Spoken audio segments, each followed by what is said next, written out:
I found out my family has a group chat without me, and it wasn't what I expected. I'm a 29-year-old guy, the middle child sandwiched between two brothers, Peter, 34, and Luke, 25. If you'd asked me a few weeks ago, I'd have told you we're a pretty close-knit family. We're not perfect, but we've always been there for each other. At least, that's what I thought. Lately, though, things have fell off. It started with small stuff like not being in on jokes during family dinners. Peter and Luke would be laughing about something, and when I'd ask, they'd just say, "Oh, it's nothing," or change the topic. I shrug it off at first. I've been busy with work, and I figured I was just missing out on group chats or quick catch-ups. But then it started happening more often. I'd find out about family plans at the last minute, and Peter would reference something I had no clue about. It was like there was this invisible thread connecting everyone except me. The first real sign that something was up happened at a family barbecue. We were all hanging out in the backyard, and Luke was showing Peter something on his phone. They were giggling like kids, and I asked what was so funny. As soon as I spoke up, the laughter died. They exchanged this weird look before Luke stuffed his phone in his pocket and said, "Oh, it's nothing important." It was awkward. I tried to laugh it off, but I couldn't shake the feeling that they were hiding something. The weirdness hit a new level last weekend. I was at my parents' house helping my mom with her laptop. She's terrible with tech, so I'm the unofficial tech guy of the family. While I was sorting out her email, her phone buzzed on the table. I didn't mean to look, but the screen lit up, and I caught a glimpse of a notification. The family chat. The message preview was from Peter. "Just don't mention it in front of him today." My stomach dropped. The family chat? What the hell? I thought I was in the only family chat we had. You know, the one with the usual boring stuff, grocery lists, reminders, the occasional meme. But this wasn't that chat. This was something else. Something I wasn't a part of. I didn't say anything to my mom. I just handed her back the laptop and made up an excuse to leave. On the drive home, I kept replaying that message in my head. Just don't mention it in front of him today. What were they hiding from me? Was it something about me? Did I do something to upset them? I decided not to confront anyone right away. Instead, I started paying closer attention. I remembered a few months ago when plans for a family trip got changed at the last minute. At the time, they said it was because of Peter's work schedule, but now I wasn't so sure. And then there were the inside jokes I didn't get, the side conversations that ended as soon as I walked into the room.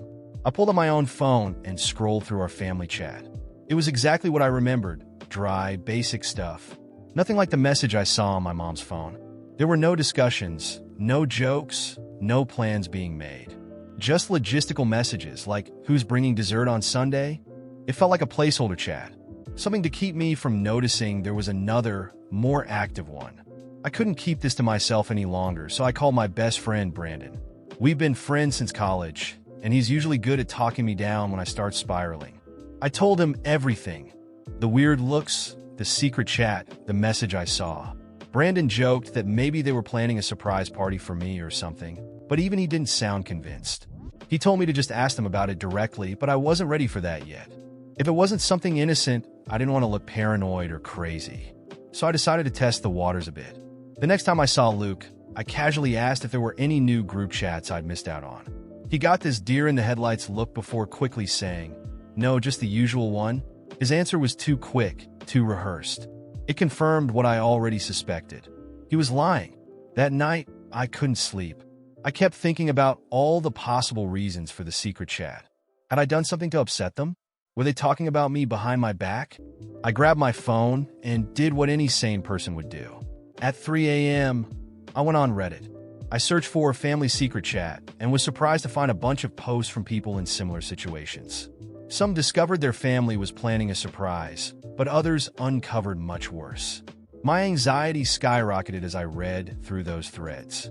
The idea that my family might be hiding something serious from me kept me awake all night. The next day, I tried asking Peter a similar question, just to see if I'd get a different answer. He played it cool, saying there was only one family chat, but I noticed he wouldn't look me in the eye. It felt like he was deflecting, trying to steer the conversation back to work or something else. I left the conversation more convinced than ever that something was going on. I knew I couldn't keep tiptoeing around this forever. I was either going to drive myself crazy with overthinking, or I was going to have to confront them. But I wasn't ready yet. I needed more information. I decided then and there that I was going to get to the bottom of it. even if it meant having an uncomfortable conversation with everyone. I've always trusted my family, but now I'm starting to wonder if I've been naive. Either way, I'm going to find out what's really going on, and I'm not stopping until I get answers. The next Sunday, we had a family dinner at Peter's place. It was one of those regular get-togethers we've been doing for years. Everyone brings a dish, we sit around the table, and catch up. I figured it was the perfect time to test the waters. I wanted to see if I could get any of them to slip up without making it too obvious that I was digging. We were in the middle of dinner, talking about random stuff like Luke's new job and the latest movie Peter had watched. I casually mentioned how I had to mute a few group chats on my phone because they kept blowing up during work. I made a joke about it, pretending it was no big deal. I noticed it immediately, the slight pause. Luke glanced quickly at Peter, who didn't look up from his plate. A rush of adrenaline shot through me. I wasn't imagining things.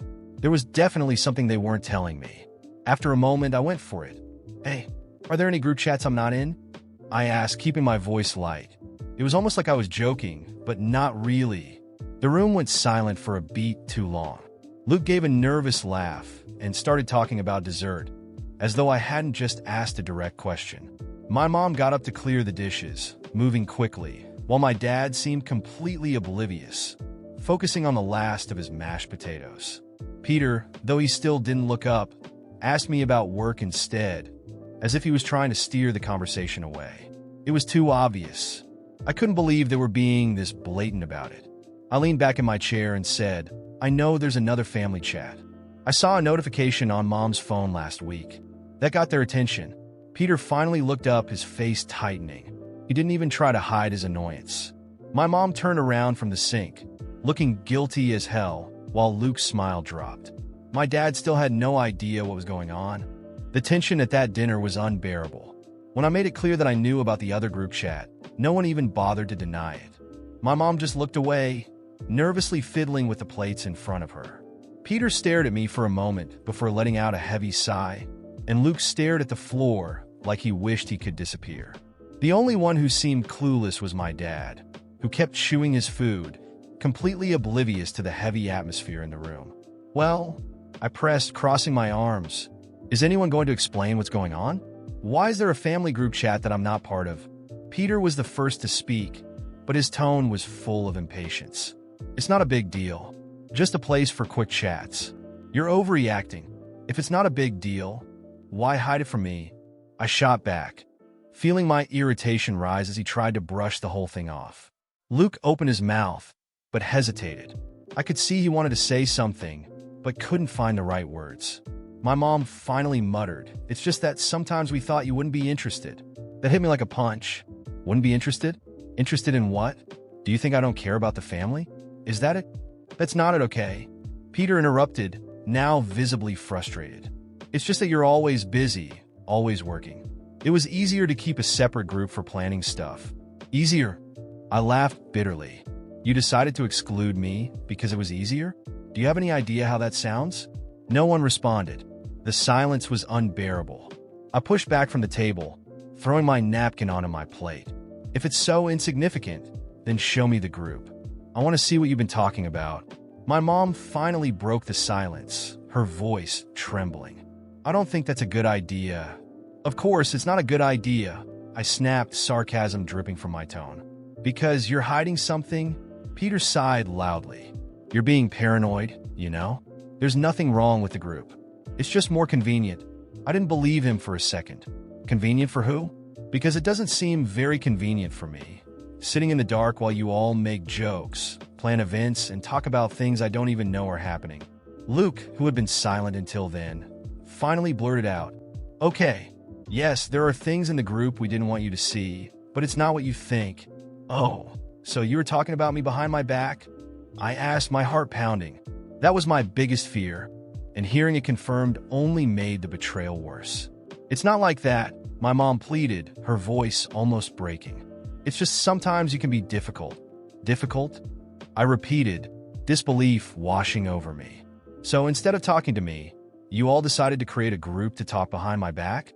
Like I'm some kind of problem to be solved?" Peter stood up too, clearly irritated. "You know what the problem is? You always do this. You always assume the worst. always make yourself the victim. Sometimes it's just easier not to deal with it. That was a low blow, but before I could respond, Luke dropped a bombshell that turned everything upside down. And there's also the issue with the will. What? My body froze for a moment as I processed what he had just said. What will? I asked, trying to keep my voice calm. My mom tried to interrupt, but Peter shook his head, glaring at Luke for mentioning it. You weren't supposed to know about that yet. Weren't supposed to know what? I demanded, my voice rising. Do you all think you get to decide what I can or can't know about my own families? That's when my mom finally caved. Your dad and I, we made some changes to the will. It was complicated, and we thought it would be better to talk about it when the time was right. Changes? I asked, suspicion dripping from my voice. What kind of changes? No one answered. I looked at each of them, waiting for an explanation, but their silence said it all. You took something from me, didn't you? You're cutting me out. Even from this, Luke tried to soften the blow. It's not like that. It's just, Peter has been helping a lot with things around the house and, I get it. I interrupted, laughing bitterly. Peter's the favorite, of course. Always has been. So you decided to reward him at my expense? We're not taking anything from you, my mom insisted. We just adjusted a few things to reflect reality. Reality? I repeated, my voice trembling with anger. The reality is you decided I'm not part of this family the same way they are. You think you get to choose what I deserve to know? What I deserve to have? I couldn't stay there anymore. I grabbed my things and walked out, ignoring my mom calling after me and Peter's grumbling. As I drove home, my chest felt tight, and my mind spun with rage and hurt. All of it, every lie, every secret, had shattered any illusion I had left about my family. They betrayed me, and I knew I'd never see them the same way again. I left that house with a heavy heart, but a firm decision. I was done wasting my energy on a family that clearly didn't value me.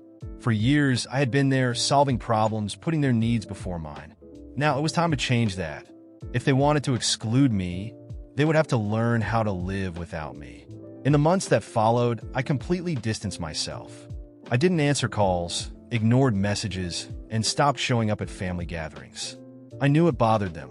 Gradually, I started hearing through mutual acquaintances that things weren't going well for them.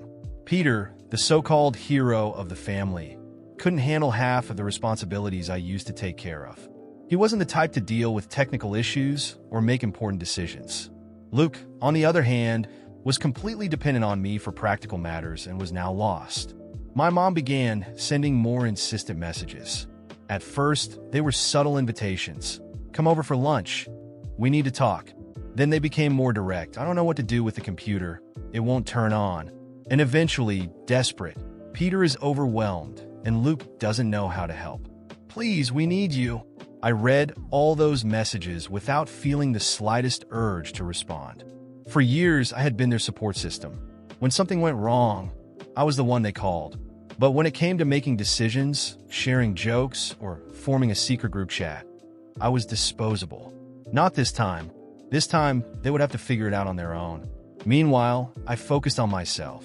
I went back to studying, dedicated myself to new projects, and reconnected with friends I had neglected because of the time I spent helping my family. I rediscovered a passion I had long forgotten: photography. I dusted off my old camera and started exploring the world around me, capturing landscapes, moments, and stories. Slowly, I began to build a new life, lighter, freer, and completely mine. As my life started to thrive, there seemed to fall apart. Peter, who had always seen himself as the leader of the family, couldn't hold things together. Luke was incapable of contributing anything useful. My mom, who had relied on me for every technical issue and difficult decision, was lost. With every desperate message I received, my conviction that I had made the right choice grew stronger. One day, my mom showed up unannounced at my door. She looked exhausted and visibly upset. She said things at home were a mess, that they didn't know what to do, and that they missed me. You've always been the backbone of this family, she said, her voice breaking. Without you, everything feels so confusing. I looked at her for a moment, unsure of how to feel. For years, I had been the backbone, but not because they valued me, because it was convenient for them. Now that my absence was felt, they were finally realizing how much they had taken me for granted. I took a deep breath and replied calmly, "I understand that things are difficult, Mom, but I can't keep being responsible for solving everyone else's problems. I spent years doing that and losing myself in the process. Now I've chosen to focus on my life." She started crying, trying to convince me that the family needed me. "Peter is overwhelmed, and Luke can't handle anything. Without you, we're lost."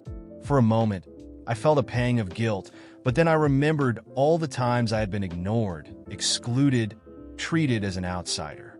"I'm sorry things are hard," I said, keeping my voice steady. "But this was your choice. You chose to leave me out. And now, I've chosen to move on." She tried to insist, but I stood my ground.